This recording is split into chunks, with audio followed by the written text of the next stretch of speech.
Settlers, The Myth of the White Proletariat by Sakai.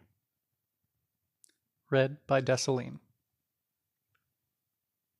Introduction. One day, a friend introduced me to a young new African brother who was selling things on the sidewalk outside a large office building. When our talk turned to this book, the young brother looked up proudly and said, "I already know everything about the white man, and he knows nothing about me." As we were talking away, I couldn't help thinking how many people had the same thought. Because they know that the white man is completely racist and treacherous, they wrongly assume that they know all about his society. This is really the point that this book begins from. In fact, the 1960s breakthrough of ethnic studies programs at universities has been dialectically turned around and used against us. We are getting imperialist-sponsored and imperialist-financed Asian studies, Black studies, Puerto Rican studies, Indian studies, ethnic studies, pushed back down our throats.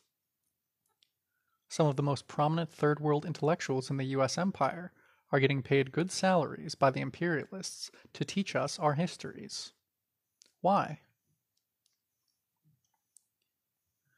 U.S. imperialism would rather that all Third World people in their empire remain totally blank and ignorant about themselves, their nations, their cultures, their pasts, about each other, about everything except going to work in the morning. But that day is over. So instead, they oppose enlightenment by giving in to it in form, but not in essence. Like jujitsu, our original demand that our separate and unique histories be uncovered and recognized is now being used to throw us off our ideological balance. The imperialists promote watered-down and distorted versions of our pasts as oppressed Third World nations and peoples. The imperialists even concede that their standard U.S. history is a white history, and is supposedly incomplete unless the long-suppressed Third World histories are added to it. Why?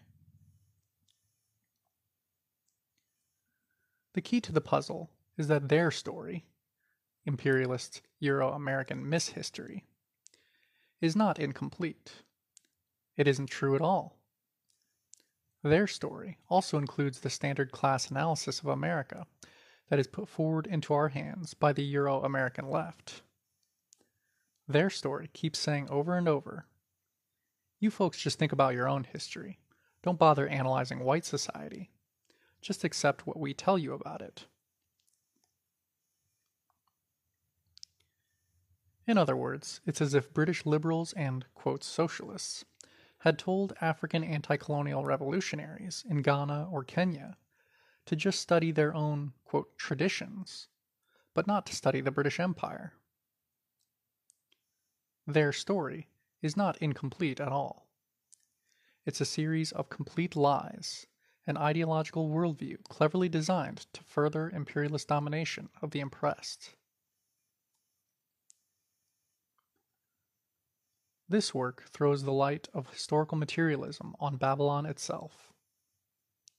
For so long, the oppressed have been the objects of investigation by Euro-imperialist sociology, anthropology, psychology, etc., all to further pacifying and controlling us. Anthropology, for example, had its origins as an intelligence service for European colonialization of the world. Now it is time to scientifically examine the oppressor's society.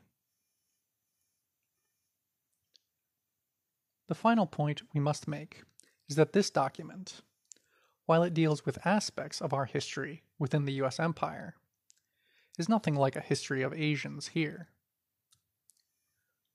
Nor is it a history of Indian nations, the African nation, Aztlan, or other Third World nations or peoples.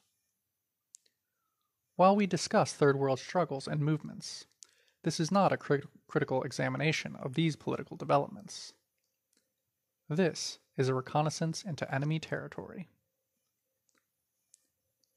End of introduction.